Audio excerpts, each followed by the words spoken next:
Assalamualaikum, welcome back to my channel guys. Thank you kepada semua yang telah memberikan sokongan kepada channel aku ni supaya channel aku ni boleh berjaya dekat YouTube guys. I really appreciate your support. Teruskan lagi sokongan padu korang. Road to 5k, road to 10k. Support me guys. Okay, korang terbaik. Kisah true crime untuk hari ni, dia berkenaan dengan seorang lelaki. To be exact, dia ni adalah seorang pemuda bersiri. And dia ni aku boleh kata dia punya perangai dia ni ada satu perangai tau guys. Okay, which is perangai narsistik. Kalau kau nak tahulah, perangai narsistik ni dia ibarat macam semua benda nak kena mengena dengan dia. Dia nak attention, dia nak semua, dia nak menang lah cerita dia. Okay, tetapi pada penghujung cerita ni kan, dia punya perangai narsistik ni lah yang telah membawa padah kepada diri dia sendiri guys. Dan lelaki ni nama dia adalah Dennis Rader ataupun nama samaran dia adalah sebagai BTK, short for man. Okay, aku akan beritahu korang apakah nama penuh BTK si Dennis Rader ni guys. Jadi tanpa memuasa lagi, macam biasa, nama aku Nas and I am your true crime storyteller. Let's go.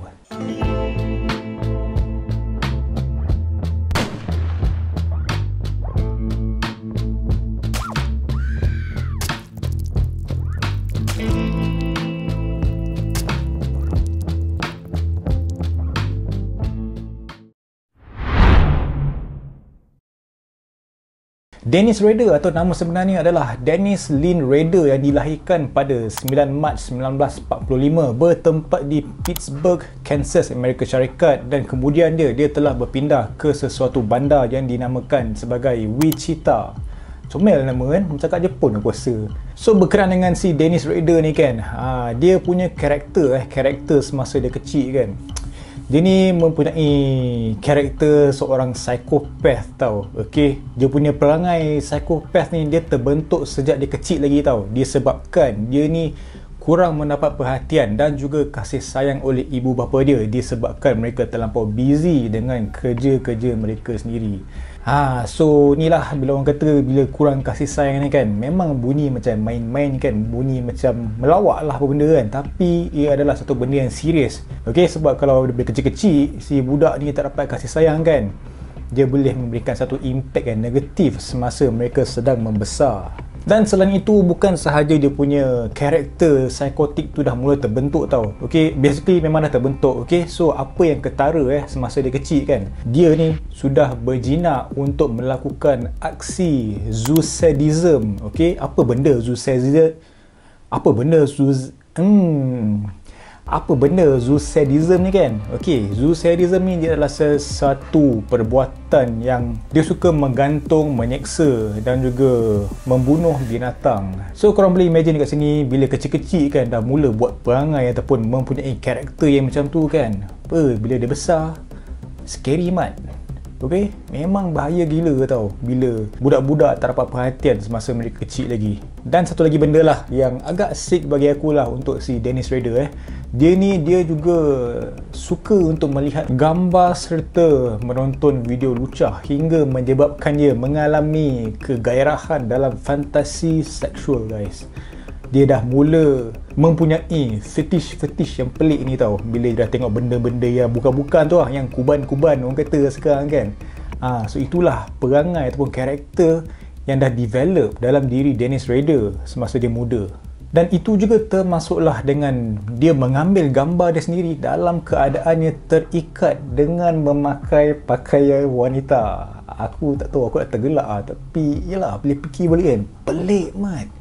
Okay, and dia bukan sahaja buat benda-benda macam tu tau. Okay, sebab dia ni pun kan, dia mempunyai tabiat untuk menghendap ataupun skodeng jiran wanita dia guys. Okay, dan pada masa yang sama dia juga akan menyelinap masuk ke rumah mereka, menyelinap masuk ke bilik wanita jiran dia tu dan mencuri pakaian dalam mereka guys, untuk memuaskan nafsu lahabau je ni mat. Weh, awal-awal cerita aku dah stres mat. Aduh hai, minum kopi jap.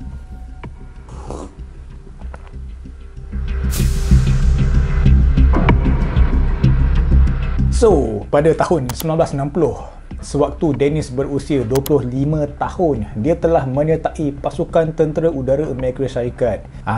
Lega sikit aku. Okay, finally ada juga kejaya sebagai seorang tentera udara US kan. Eloklah sikit kan daripada nak mencelok coli orang kan.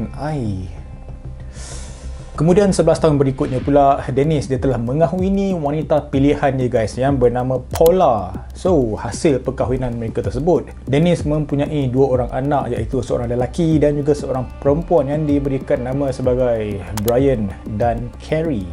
Untuk anak lelaki dia yang bernama Brian tu, dia telah dilahirkan pada tahun 1975, manakala untuk anak perempuan dia, Carrie pula, menyusul 3 tahun kemudian. Jadi selepas dia dah tamat dia punya perkhidmatannya sebagai anggota tentera udara, si Dennis ni dia telah bertukar silih ganti pekerjaan sebelum dia akhirnya bekerja di sebuah syarikat sistem security selama 14 tahun bermula daripada 1974.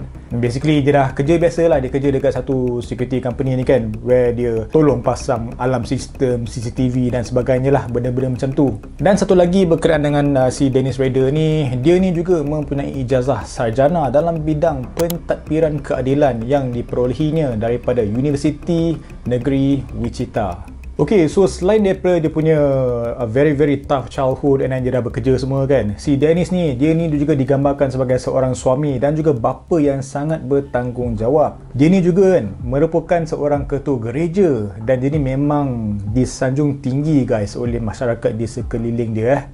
Okay, disebabkan faktor-faktor ataupun karakter dia yang memang begitu karismatik guys. So orang memang pandang tinggi lah dekat Dennis Rader ni Tetapi guys, tak ada siapa pun tahu di sebalik semua benda tu, Dennis mempunyai dia punya sisi gelap yang tersendiri di mana dia telah melakukan 10 pembunuhan bersiri yang dia lakukan dari tahun 1974 hingga 1991.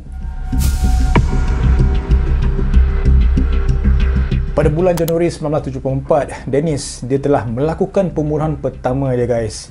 Okey, secara kebiasaannya kalau macam serial killer ni, diorang punya first attempt untuk membunuh kan, mestilah seorang, 2 orang ke apa kan. Tapi ni bukan untuk si Dennis ni guys. Member dia nak start terus fly punya way. Okey, sebab dia telah membunuh 4 sekeluarga yang dikenali sebagai keluarga Otero. Nampak? Dia punya sifat nak power tu kan, memang dah nampak dari sini guys. Dahsyat betul lah dia ni. So mangsa yang dibunuh dalam rumah mereka sendiri tu dengan cara diikat dan juga dicekik adalah Joseph, Julie dan juga 2 orang anak mereka lagi yang bernama Josephine dan juga Joseph. Jadi selepas Dennis dia dah settle dia punya mangsa tu kan, okay, mungkin kita fikir mungkin dia akan tanam mangsa dia kat belakang rumah ke, ataupun nak bakar ke, ataupun buang mana-mana kan.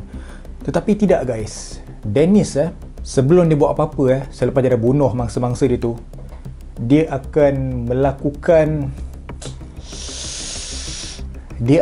onani guys. Dia akan onani dekat mangsa-mangsa tu dan juga mengambil gambar mayat-mayat sekeluarga itu.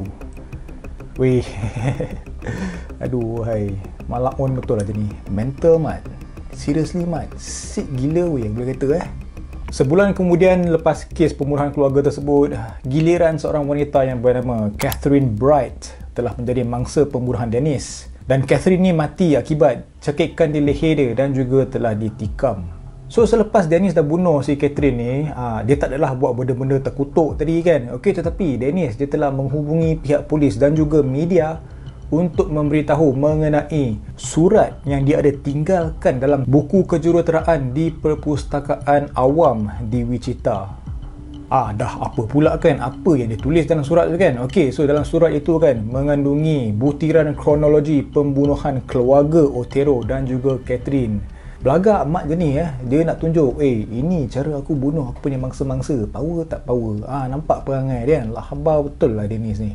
So apabila Dennis berbuat demikian kan, polis pun macam okeylah, mereka siasat dan mereka pun terjumpalah surat tersebut. So selepas itu kan, Dennis ni dia telah diberikan nama samaran ataupun nama gelaran dia oleh pihak media sebagai BTK berdasarkan kod yang ditulis olehnya dalam surat tersebut. So apa benda BTK ni kan? Batak ke apa kan? Okay, so basically BTK ni maksud dia adalah Bind, Torture, Kill, yang membawa maksud ikat, seksa dan juga bunuh.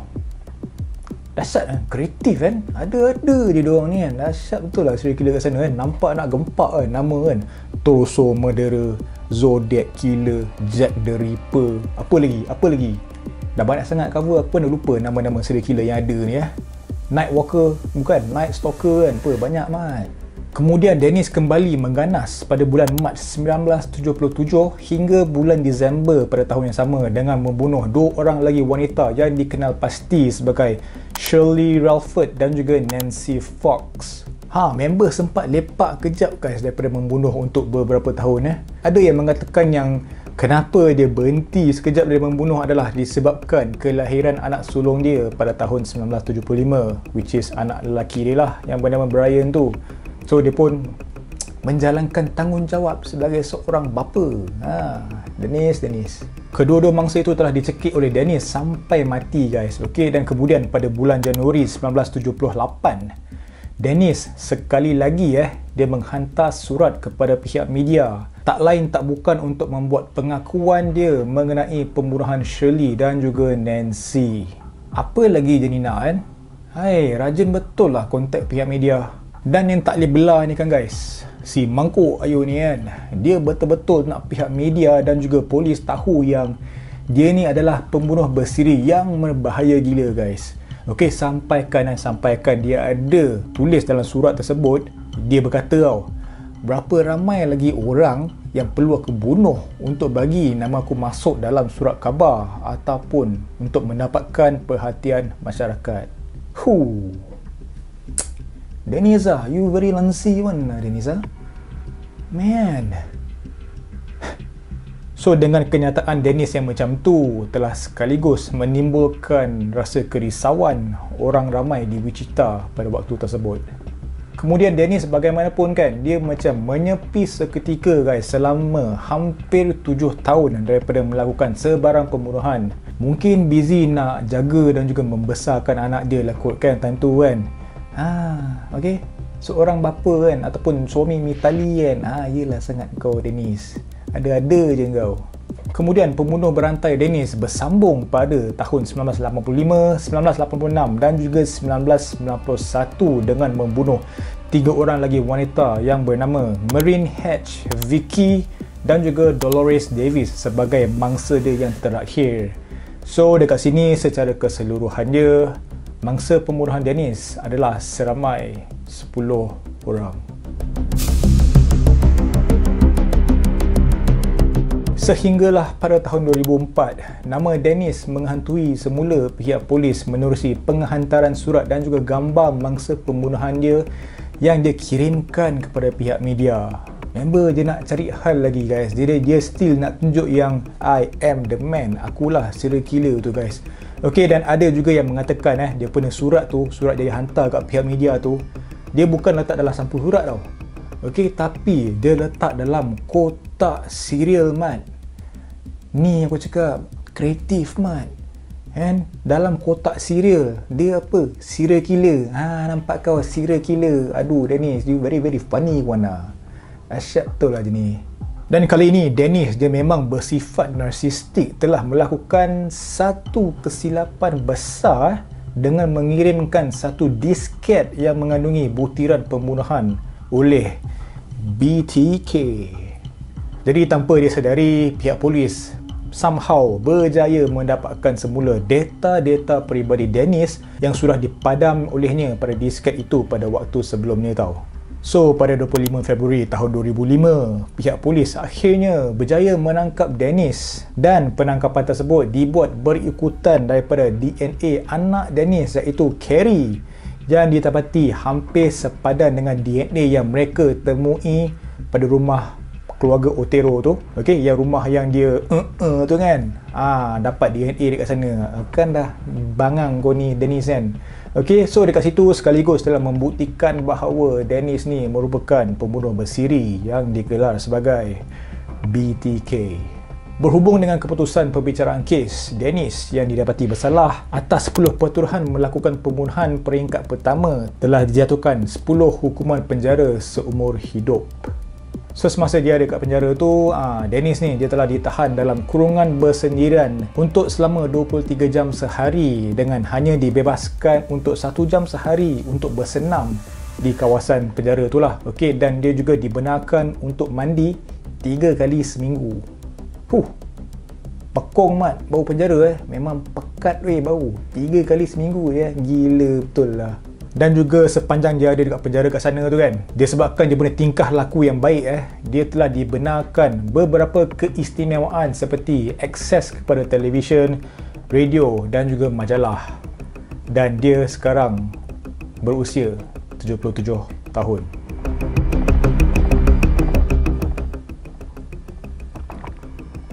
So itulah dia kisah Dennis Rader ataupun BTK yang bermaksud Bind, Tie and Kill. Tie pula. Bind, Torture and Kill. Memang, yelah, aku boleh katakan dia punya kaedah pembunuhan dekat dia punya mangsa-mangsa tu memang very standard lah aku boleh kata Sebab yelah, kau cekik and then kau tikam kan. Tak adalah macam gila-gila macam orang lain kan. Okay, cuma dia punya karakter semasa dia kecil and then dia membesar, memang dia ni memang aku boleh kata hamsap gila lah si Dennis Rader ni sampai kan buat bukan-bukan dekat mayat mangsa kan. Mental weh. Okay, serial killer lain gila memang gila, tapi ini mak pengotor dia kan, aku sepak juga dia ni kan. So aku memang tak ada belah bye. Okay, so itulah dia, and dia punya perangai dia sebagai seorang very narcissistic yang bongkak, takbur, whatever you call it lah. Memang itulah perangai dia, dan itulah apa yang telah membuatkan dia menghadap kejatuhan dia guys. Dia punya perangai itu sendiri yang telah mengantoikan dia oleh pihak polis. So itulah dia kisah Dennis Rader. Aku harap korang terhibur dengan konten aku kali ni, and aku nak minta maaf jika ada kesilapan ataupun kekurangan. But aku nak cakap thank you guys sebab tengok video aku berawal sampai habis. Jangan lupa untuk like, subscribe, share dan juga komen. I will see you in the next premiere. As always guys, never stop creating. Assalamualaikum. Bye bye.